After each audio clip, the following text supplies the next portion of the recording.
The Islamic Republic of Iran acknowledged the efforts made and the steps taken by the government of Zimbabwe for the promotion and protection of human rights, notably the legislative measures taken and the positive development in the area of human rights.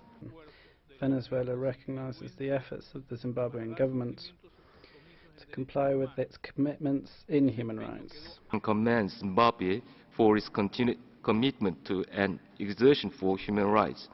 We welcome Zimbabwe's acceptance of many recommendations, including ours, as a demonstration of its will to make further efforts in the field of human rights. Therefore, my delegation recommends the adoption of the UPR outcome on the Republic of Zimbabwe by the Human Rights Council and wishes Zimbabwe all the best and continued success in its future endeavor for the promotion and protection of human rights. Thank you. Thank you. Now I give the floor to the United Nations Watch. Mr. President, today we ask, do human rights advocates support today's report, which is supposed to scrutinize Zimbabwe's human rights record? Let me read from the report. Syria welcomed the commitment by Zimbabwe to accord priority to the development of human rights. Reading from page 7. Russia noted the improvement in Zimbabwe's legislative framework. The Islamic Republic of Iran noted Zimbabwe's adoption of a new constitution. Sudan commended Zimbabwe for its positive engagement with the Council's Universal Periodic Review. Turkey appreciated Zimbabwe's legislative improvements in protecting human rights. North Korea asked about the impact of Western sanctions on Zimbabwe's enjoyment of human rights. Mr. President, instead of human rights scrutiny, no less than 70% of the country statements in this report offer praise for Zimbabwe's government. Yet the truth is the opposite. The truth is that victims of human rights abuse object to the adoption of this report. They object because the Mugabe government targets members of the opposition and human rights activists with abduction, arrest, torture, abuse, and harassment. Security forces and the judiciary employ partisan application of the rule of law.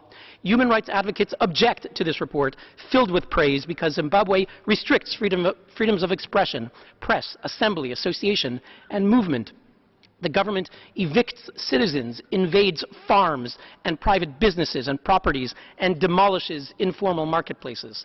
The government interferes with the judiciary. It fails to investigate or prosecute state security or ZANU-PF supporters who are responsible for violence. Human rights advocates and Zimbabwe's victims object to this report because the government arrests, detains, prosecutes, and harasses human rights activists. Mr. President, for all of these reasons, let me be absolutely clear. Human rights advocates and the victims of Zimbabwe's human rights abuses object to the adoption of this report.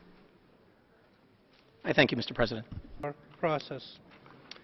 I now propose that the Council adopts the decision on the outcome of the Universal Periodic Review of Zimbabwe as it appears on the screen.